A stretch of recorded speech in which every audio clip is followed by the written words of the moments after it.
name's Suzanne, and I will be going over the appendicular skeleton. And this forms the bones of the upper and lower limbs, the shoulder and hip girdles, which attach to the axial skeleton.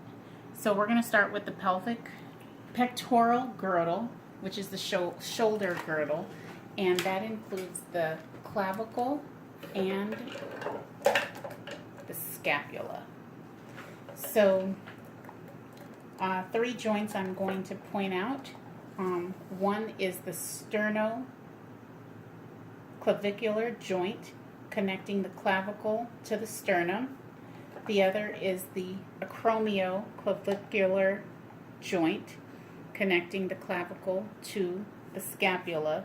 And the other is the glenohumeral joint, which receives the head of the humerus. And here we have the scapula. Oh, let me point out also, this is the sternal end of the clavicle, the acromial end of the clavicle. So here we have the scapula. This is the acromion in the front. And here we have the coracoid process. We have the subscapular fossa, which is visualized from the anterior view, and this attaches the scapula to the rib cage. We have the glenoid cavity right here, which attaches the to the humerus. The spine of the scapula. We have the supraspinous fossa, the infraspinous fossa, and once again the sternoclavicular joint and the acromioclavicular joint.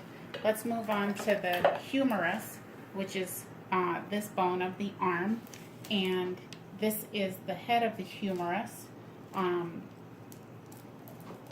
And we have the greater tubercle, the lesser tubercle. We have the deltoid tuberosity. We have the medial epicondyle, the lateral epicondyle,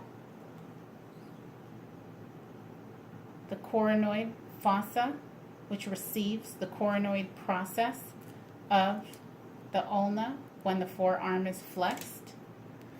We have the capitulum, which articulates the head of the radius, the trochlea, and this articulates the trochlear notch of the ulna.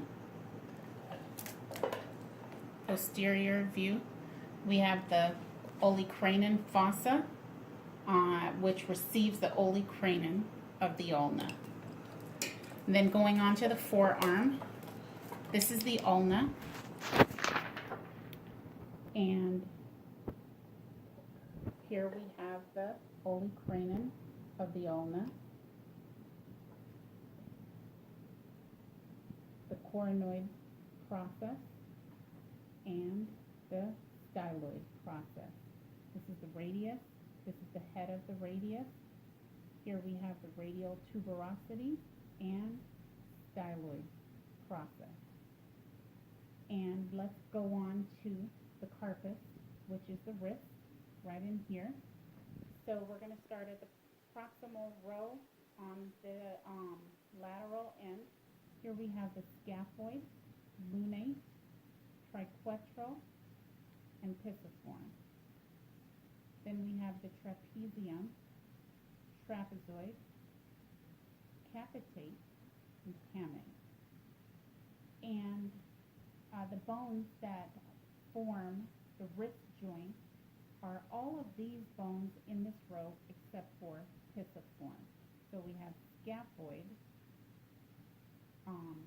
lunate, triquetral, not the pisiform. And then we also have the metacarpal and the phalanges.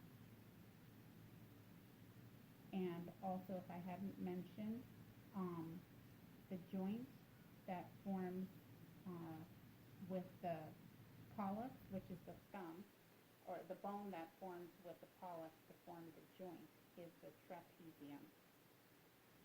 All right, so let's go on to the pelvic girdle, which is also called the coaxial bones or the hip bones, and they include the ilium, the ischium, and the pubis. And this is the acetabellum, where the head of the femur meets, the pubis symphysis, right here in the middle.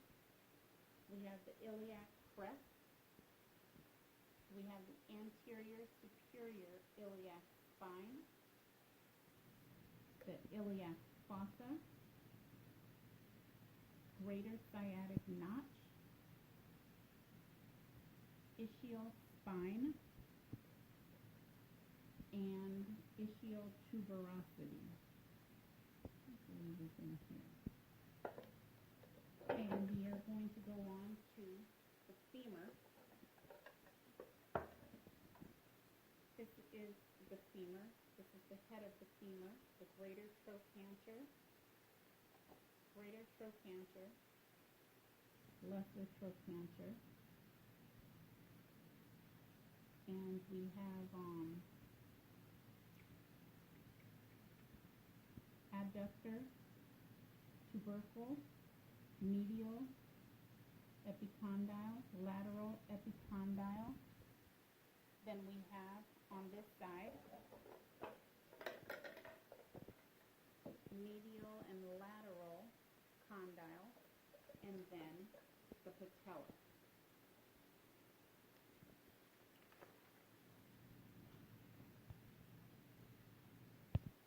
So now we're going to go on to the tibia. This is the tibia, and this is the medial and lateral condyle. This is the tibial tuberosity and the medial malleolus. Here we have the proximal tibiofibular joint and the distal tibiofibular joint. This is the fibula, the head of the fibula, and lateral malleolus. The bones of the foot.